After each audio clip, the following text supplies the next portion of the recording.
and, of course, with a title. Instead, she had fallen head over heels in love with Edward Grange the first time they met, and he had lost his heart to her completely. They insisted on being married as soon as possible. Edward Grange was in the diplomatic service, and he had taken his wife to many different parts of the world where he had been posted to British embassies.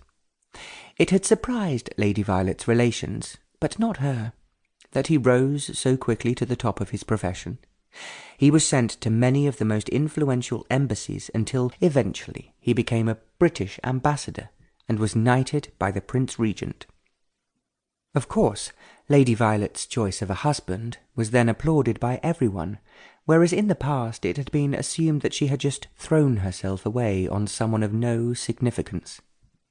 Elva ran across the room towards her aunt, thinking that while she loved her, it was quite unnecessary for her father to have sent her on what would prove a hopeless mission.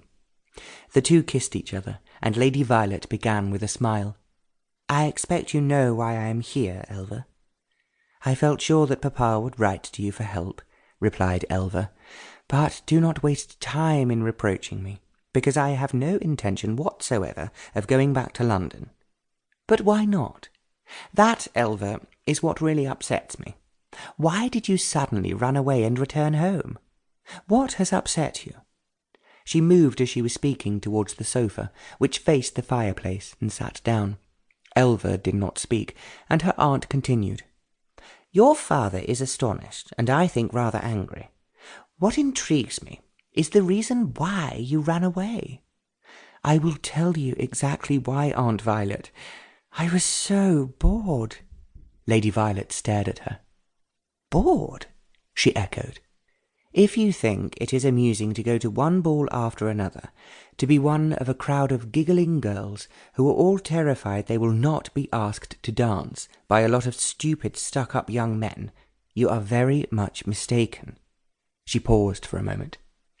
"The only thing the girls are frightened of is that they will be a wallflower, and the other girls will laugh at them. I must have been to 8 balls, and after the last one I told myself enough is enough." "But, Elva, you had other amusements as well as balls?" questioned Lady Violet quizzically. "I could walk in the park and meet the same people I had seen the night before," retorted Elva.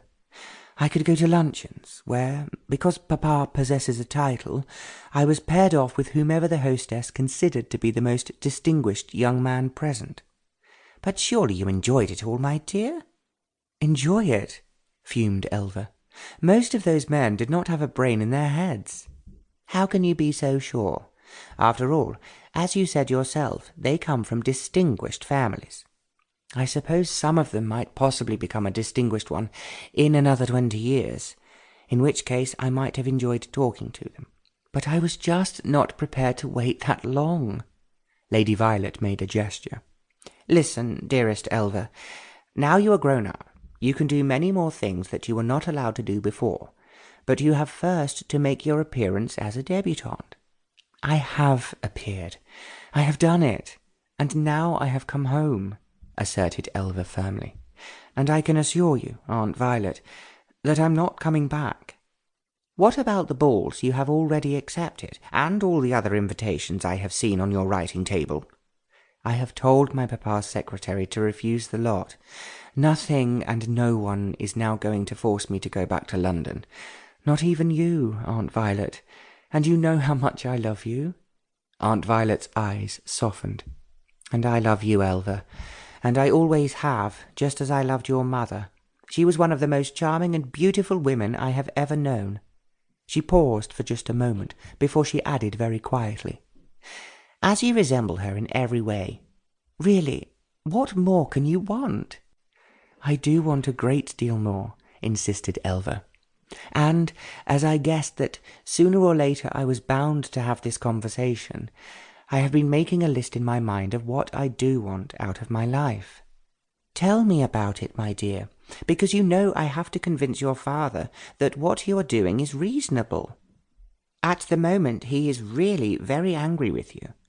"It is all very well for Papa to feel like that, but he is enjoying himself fishing, which is what he likes, and so I can see no reason why..."